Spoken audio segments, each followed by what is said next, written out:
jump to them at the end. But at first, I'm going to ask mine. So, Dominick, first things first, thank you for being here.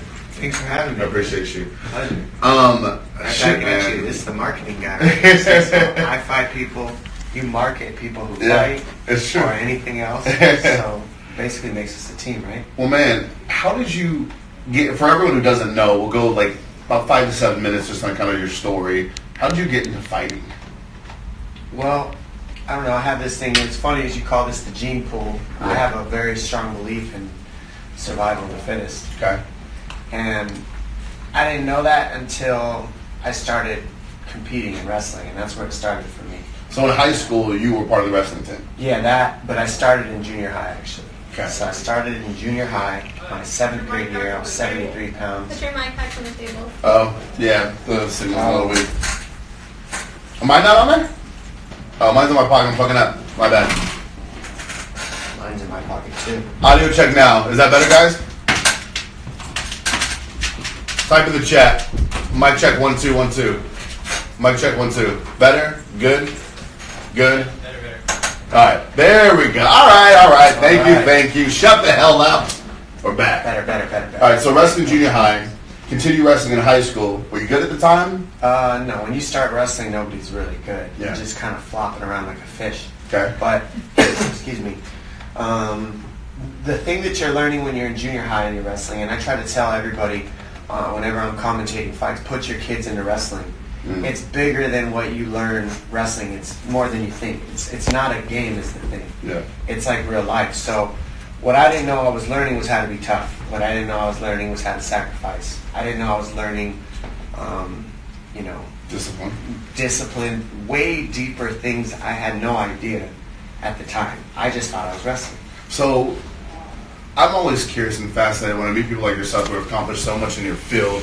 Were you always like a phenom? So like 7th grade comes and you said, okay, you were just starting. But when high school comes, did you dominate or were you still shitty? Or like, was it just a natural thing? Like, how did that go? I had a good winning record, but I wasn't a phenom by any means in the stretch. Okay. And I actually was like a late bloomer. So I didn't actually really grow into my body until I graduated high school. Got it. Literally.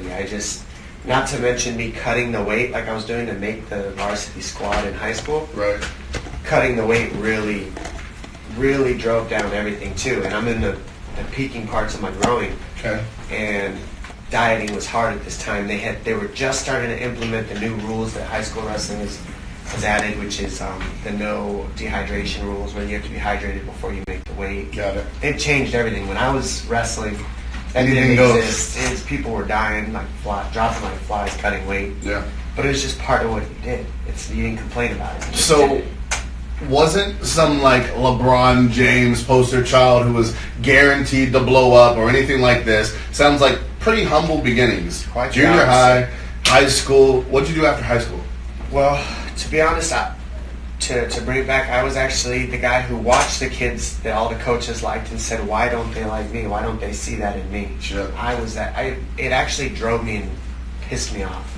Was it a jealousy or was it? It's like you explained. It's not a jealousy. It's just what am I not doing? More than because I don't like to look at it as jealousy. Because to me, jealousy just sucks for me. It's a weakness. To me, it's like a negative thing. Yeah. I don't like it. I like to look at it as I'm mad that they don't have the same weaknesses as me. They've filled in certain gaps that I haven't filled in.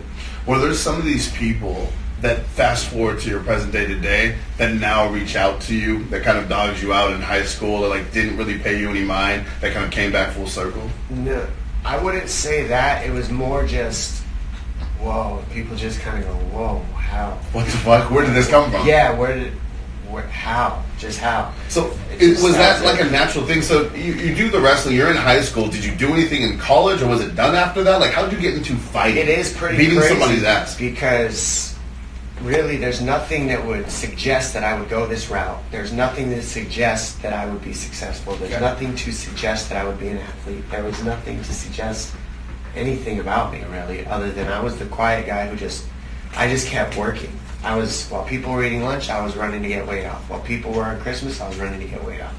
I was wrestling. And my purpose then was get to college. That was all I cared about at that point, because that was the way that you were perceived as successful at this time in my life.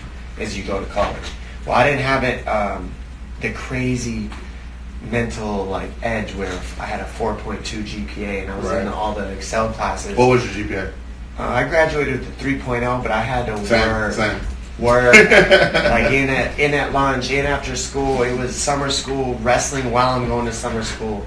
It was hard to do that. How much of your credit today do you give to the fact that it seems like you had to work for fucking everything? 7th grade, you had to work to learn. High school, you had to work to get anyone's respect. Yeah. Now here you are, even in school, you had to work to just get a 3.0. I did, yeah, and that pissed me off. What came easy, man? No, it just pissed me off because it's like, why can kids come in, not do any homework, just miss half the classes, and take a test and get it? They come and take a test and ace it, and I can't even copy them right. You know, I'm trying to copy them, and I'm not even doing that right. I'm getting a D, you know, and it's like, what's wrong with me? Am I dumb? And I have learned that I'm not dumb. I just learn differently than the schools teach. Period. Schools did not teach me the way I understood in any way, shape, or form. There's only one line that you can follow in school. And I don't follow that line in any facet of life. If it's fighting, I go the opposite way. If it's learning, somehow my brain just doesn't perceive things the same all the time. So did you end up making to that journey of college? Was that something that you ended up doing, and how long were you there? Yeah, well, my whole purpose in school was get to college for wrestling. Yeah. I missed that window. I had a good enough GPA, but I hurt my ankle my senior year, didn't do well at state. Damn. And ended up taking 6th when I was seated like third. How'd that feel? It killed me. I felt like a loser because I had just gave everything in my life, summer after summer, since 7th grade, all the way to my senior year in high school. Every summer I was wrestling. I wasn't playing with the kids and going out and going on trips, and I was wrestling, dieting, suffering, going to Pocatello, Idaho for tournaments, going to Vegas for tournaments, and. So did you quit after this? So here it is, your senior year. This is the end. I kind of quit, but not really. What ended up happening is I said, all right, you didn't get your scholarship. Time to grow up. You know? Yeah. That's it. And that's how my mom and my grandma raised me. It's like, there's no ifs, ands, or buts, just get to it. So, excuse me, I went and got a bunch of jobs. And the way that I figured out is if I wanted to still coach wrestling, which is what I wanted to do, I needed to wrestle to get that sweat out, to get that competition edge out, because I graduated at 18. Yeah. By 19, I'm coaching wrestling now to just sweat with the guys, help these guys get ready. So you were just coaching and working jobs. What kind of jobs did you have? I've had every job you think of. I've been a bricklayer. I've done LTD direct marketing, outgoing calls for 10 hours a day. I've done fast food. I fucking love this because this is like this UFC legend cold calling you. I was too. Like, sir, can I sign you up? People were really mean to me. I don't appreciate you, by the way. I just wanted to sell one thing. But, you know, I wasn't a salesman like you. I figured that out real quick. Moved on. I did labor work. I was digging holes, you know, $6.50 an hour, waking up at 5 a.m. Can we talk about, because I don't feel like enough people talk about this, so here you are, he spends pretty much his whole life working to this goal. He doesn't hit the goal, and now he's working all the jobs that, let's face it, you and I and everybody else that's going to watch this interview doesn't fucking want. Mentally, where were you at? Mentally, I was thinking, get your family out of this. That's it. And who's included in family when you say that? My brother, mostly my mom, my sister, and my stepdad. My brother, my mom, my sister, and my stepdad. Okay. And what were they in that you wanted to get them out? My grandma. Just paycheck to paycheck stress. Like my mom grew up like I grew up. We grew up just paycheck to paycheck. Like you know what? Olive Garden was going out to eat on a nice week. Olive was nice though. Red sticks and soup. You know? Soup and salad. But just was there anyone in your life? Was there anyone in your life who was really successful that you kept like seeing, or was there anything that was happening? Like, so a lot of traps that I see entrepreneurs fall in is they fall into the trap of doing what their peers are doing. Yeah. And at the time, it sounds like you were just doing what everybody else is doing. So how did you know to look beyond that? A lot of people grow up and they don't even realize success is an option. I had a weird epiphany in Spanish class one day. That's where it hit me. All right. Because I would work these 3 jobs. I was a valet parker at this point. I was working at Sherwin-Williams as a paint delivery driver. coaching wrestling, and at night I would go to school, and I would train in between that to get my 1 hour training in so I wouldn't go crazy. Yeah. So as I did each thing, my last stop of the day was night school, and it started at 8 p.m. And that was right after I finished training. So my brain was just calm after that, you know? And I had just finished from 6:30 to 7:45 doing a kickboxing class. So I had just sparred somebody, and I had actually just broke their nose. And what it was is there's this MMA fight. I love how this epiphany comes. Well, it started with this. Well, because I trained that night after my 3 jobs, and I get done with my 3 jobs, and I just can't wait to get in the gym, just to let all that out, you know. Just I hate my jobs. I hate my jobs, all of them. So you're a pretty angry, unhappy person at this point. So well, the gym was your one thing that was like the outlet. I'm working and watching all my friends sell drugs and make all the money I wish I had, and I'm doing it the legit way, and I'm like, why can't I just make the money they're making? Something's got to give somewhere. I don't get why they're doing it wrong, making everything. I make the right choices. I'm doing the right thing, and they're getting all the benefits, and I'm shit. I'm tired of it, you know.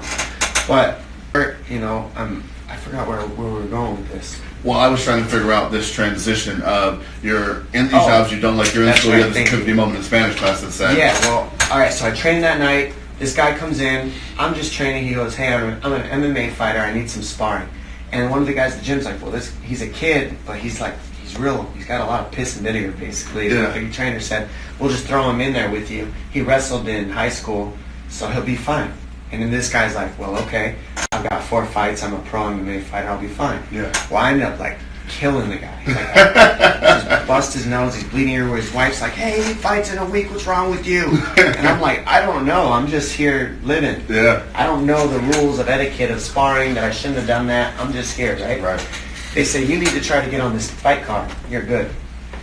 Oh. That's what happened. And I go, fight card? Isn't it funny how someone else kind of let you know like where you're at? Like sometimes, guys, you may have skills or talents that are there, and you just need somebody else to say, you got this. And that sounds like that's what happened. I had no idea. I just was there training to get my jollies off, you know? Yeah. Just getting it out of my system. So did you get on this fight card? Well, this is where the epiphany started. Okay. They tell me that, and I walk out of that sparring session and that gym session an hour long, and I go to Spanish class. Okay. And when I go to Spanish class, I'm like calm now, but I'm in Spanish going over, I remember we're like a quarter of the way through the class. The whole time I'm thinking about sparring, how happy I was that happened, right? How good I felt.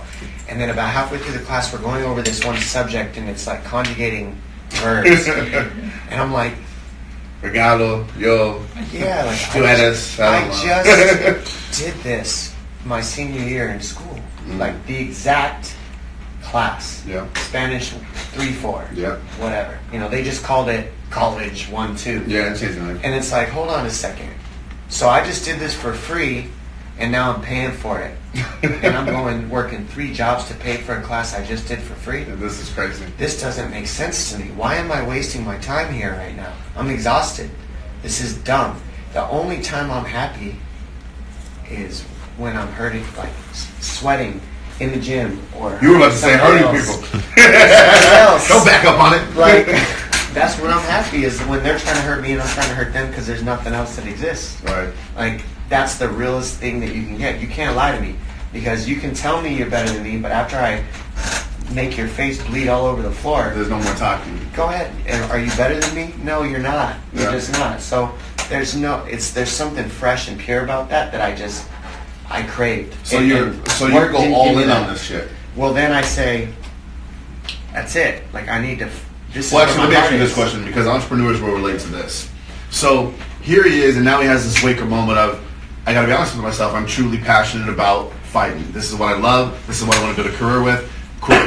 So my question to you is, how did you make the decision to give up the stable and consistent income and go out and decide to be a quote fighter? Because it was probably a ridiculous idea at the time, and it was outlandish to your family, maybe. Yeah. No. Yes. Friends more than family. My mom is an extreme. My mom's part of the reason why I was able to do it. Okay. So what did you do? Like a lot of people here won't fucking make that. Well, I'll try to make it as quick as I can. It comes down. I was 0-0 at this point. Then I started like, okay, I kept going to school. I finished about a semester. I was going to school to become a firefighter EMT. That's what I wanted to do. Yeah.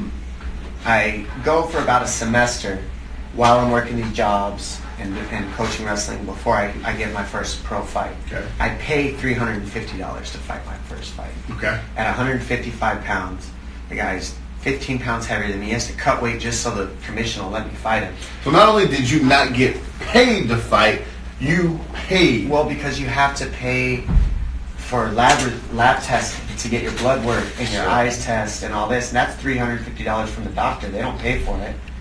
And then they only gave me a $50 check to fight. So $50 I paid for my gas to get there. Yeah.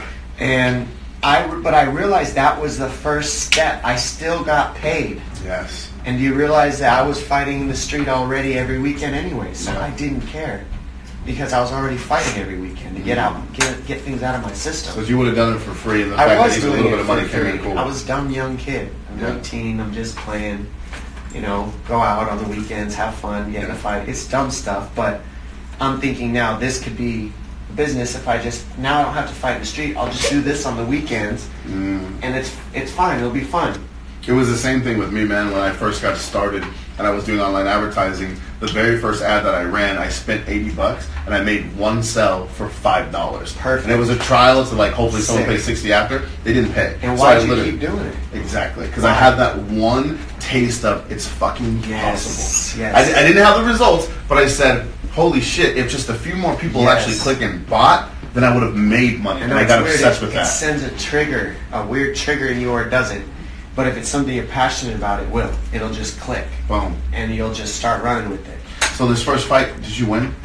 I barely won. It was very hard. Like, I went into convulsions afterwards because I was just getting choked the whole time. It was a miserable fight. Yeah. I wasn't ready.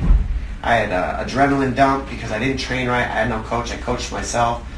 I just didn't know what I was doing. Let's talk about that. Entrepreneurship, the number one mistake that I see entrepreneurs make every fucking day is trying to figure out business for themselves. Especially if you're underneath 100 grand to zero mark, arrogance and ignorance are your worst enemies that are holding you back without question. So, as you can see, his first fight, he goes in with no coaching. I can figure it out on my own. That's the only choice he thought he had at the time, and he almost gets his ass kicked. So, moving on, when was the wake-up moment for you that says, I can't do this alone. I need a coach. I need someone that can help me. Well, this starts to go down. And you were a coach. You were a wrestling coach doing shit by yourself. Correct. Not getting That's coaching. why I was able to do it. You don't get a coach unless you have money. Because nobody wants to hold pads for you for free. Because remember, I wasn't the phenom. So why would you assume I'm going to go be a UFC champ? Right. People are laughing at me watching me train, work 3 jobs. Like, what are you doing? Right. So I'm not perceived as somebody who's going to make it by any fathom, like, at all. Crazy. So while I'm in there training hard, I'm the only one who sees it. Nobody's holding pads for me. Nobody's going out of their way to show me things. I have to ask the trainers while they're teaching class, hey, I'm not throwing this hook doesn't feel right. Can you just fix this for me real quick? They'll come over, all right, do this, this, and this. And then I'm like, okay, thanks. They'll go back to class and I'll drill it on the bag for an hour. Damn. And that's how you level up the best way you can with the resources you have. And that's what I was trying to do. Amen. So I do this for about 6 fights until I'm still working my jobs. I'm still fighting. I'm coming to work with black eyes, bloody noses. They're like, yo, you can't come to work like this. You're a mess. I got cuts everywhere. It's weird because I'm doing the prize fighter life, but I'm trying to be a customer service associate. And I'm like, how do you want your pain? I'm like a wreck. I got like both my eyes just won't shut. My nose is broken. I can't walk, but I have to show up to work on Monday. Did they give you an ultimatum at this point? No, they just go, can you take a day off or 2, but I need the money. Like, I needed those 2 days of work. But thankfully I made about $150 my last fight from this. So I'm okay. $150. But it goes up, okay? So I'm 6-0 still. The sport is brand new. It's only been around about 15 years at this point, if that. Yeah. So it's like, it's how it is at this point in the sport. Nobody's making money except for anybody in the UFC, which still they're not making great money. Right. Long story short, I finally get a fight in California. What gave you the patience? For example, there's people right here, and like I said, there's a lot of entrepreneurs and marketers here that probably made $100, a $20, a $50, $200 sell today, this week. But they're still beating themselves up because they haven't made the 6, the 7, the 8 figures. How did you execute so much patience as opposed to that fucking impatience that I see every day here? What are you doing? Everybody wants the money right away. Yeah. But that's how I had a easy reflection, and the money right away came from my friends selling drugs, and a lot of them were getting busted. So I was going, you can make the money fast, but usually that you pay up somewhere. Yeah. You do it usually. Like there's no easy And way to do it. Costing you. It didn't cost me, it cost them. Yeah. I watched them and learned and said, just stay the route, because it'll add up if you just stay the route. Eventually it'll pay back. They say you can learn from your own mistakes or learn from other people's mistakes. Yeah, thank God. You made the right choice. Thank God I had good friends. Do you still hang out with them? A lot of them, yeah. They're all doing their things, you know. Yeah. But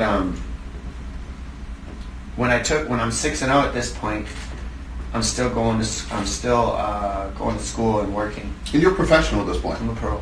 I've probably had 6 fights in probably about a year and a half. What was the psychology like of being a professional fighter who's undefeated but still making $150? And I'm asking that because I know there's influencers here who have big followings, and people think they're doing super well, but I know they ain't making shit. Well, that's bring it back to entrepreneurship. You start to understand at this point, or you don't. So at 6-0, I should start to understand the system. Right. I shouldn't be just walking around blind like an idiot. I should be paying attention to what's going on. And what I'm realizing is I'm 6-0 in my region. I haven't moved anywhere. Big fish, small pond. Well, I didn't know I was a big fish until I was 6-0 and then just smashing everybody. And I'm like, none of these people anywhere in Arizona, I haven't heard anybody in Arizona ever in the UFC other than Joe Diesel Riggs and Drew Fickett. Okay. And these guys I'm already training with. And it's like, hold on a second. And Don Fry, which were my first up-and-comers in the sport. Nobody really knows that. Those were my first coaches. Right. Joe Riggs, Drew Fickett, Don Fry. And these guys, watching them, I'm like, there's not a lot of people from Arizona doing it. I got to get out of this region if I'm going to actually make this a sport of choice. If this is what I'm going to do, I got to leave this area. Really quick, because I got to keep bringing back the similarities of entrepreneurship that I see. How many of you, and type it in the chat right now, how many of you are dealing with the wrong customers? You have a limiting belief in your head that nobody will pay you more than X amount of dollars for your product or service because you keep fishing in the wrong pond. You keep selling to only broke people who can't afford your shit. How do you can relate to that? It's the same fucking shit. It's the same thing. Same game. Go ahead. Interesting. You see them, look at the chat, they're blowing up. I'm learning too, though, here. Like, it's a good comparison. Sure. So you get out of the region, so you're saying 6-0. That's when I realized I'm sick. And then what's weird is, so I say, okay, I line up this fight in Colorado against a champion at 155 pounds. Can't remember the guy's name, but it's in Denver, Colorado. So I'm like, oh my gosh, this is at altitude. When you do something like that, did you like study him first, or were you just fuck it, I'll just go there anyway? At this point, I watched the guy a couple times, and I was like, I can beat this guy because he gets tired. Okay, gotcha. So I'm like, I got this guy. Plus, we're fighting at altitude in Denver at this. So I was like, so before your fights, do you usually pick your strategy like that? Like, hey, the one thing I have on him is stamina, so therefore I'm going to go the distance. And I was that way early, but not everybody was that way. That was my gift. I didn't know it yet. But yes, that was one of my gifts, was beating everything opponent by opponent. I'd watch a little bit, and I'd make sure that I wasn't fighting anybody with a way crazier record than me. We were pretty similar. I wasn't. Which takes, again, like, that's a very humble move. Yeah. For example, a lot of you are just getting into business, but then you feel like you should have an interview with Tony Robbins. Excuse me? Mm-hmm. You see what I'm saying? So I love that. Like, that takes that shows you where his mind was at to say, like, look, I'm not sitting here going for the juggernaut, but I'm still willing to step a little outside my comfort zone and just slowly expand that, which I love. Well, when you're ready to go for the juggernaut, that's the thing, is you've played with it long enough that you're ready. Right. So I've been playing with it now. I'm playing with it, and I'm like, all right, if I'm going to do this, I need to do it. And so that's when I take the fight in Denver for my first championship. Mm. And then this whole show, 1 week before the fight, gets canceled. Not just my fight, but the entire show just gets scrapped. And I've been training for 6 weeks. How'd it feel? I was just lost, kind of, because I needed the money. I was about to make like about $1,000, and that was going to be the most I ever made if I did it right. If I won, it was 500 and 500. I think I was going to win. Damn. And this was like big for me. I'm 19. I'm 6-0. This would take me to 7-0, and this guy was a known champion in a different region. So this was going to start me on a real path. Why not give up then? A lot of people would say, fuck, I've been at it for a while now, like, it's not really making me any money. Maybe I should just go back to my job. Maybe a lot of people say this, maybe it's a sign that this isn't for me. How many of you have made up signs of why you shouldn't accomplish your goal? That's how powerful the mind is. We lie to ourselves. We tell ourselves the craziest shit. The truth is, he could have told himself whatever story he wanted. Obviously, he chose a different one. What was the story you told? Like, how did you bounce back from that? Because I might have said, fuck it. Well, again, that's what I mean. Wrestling, you get nothing for it. You get made fun of. You're in spandex. You're sucking weight in high school. You're sucking weight in junior high. You're not getting Christmases. No girls like you because you're ugly and yellow and jaundiced because you're sucking weight. Right. You're tiny. And you learn to just do things whether you get anything out of it or not in wrestling. And that's something that I knew it was just going to take time. So for you, it wasn't even anything new. Like, I've been doing this. I've shown up to 2 other weigh-ins on weight, ready to fight, and the guy just didn't even show up to the fight. And I'm just on the scale like, you got nobody for me? I can't get somebody from the crowd? I really need a paycheck. And they're like, no. And I'm like, all right. So I go home, drive all the way to Phoenix with no paycheck. See what I'm saying? That's happened 2 other times before this. So I'm already used to it. I'm already not expecting the fighter to show up. But long as I'm trying to make this as quick as I can. As I go to take this fight, it all gets canceled. Literally, I'm bummed. I go to work. The next day, remember, I'm supposed to be fighting at 155 pounds. There is no weight class underneath that at this point. Right. It's only 155 and up.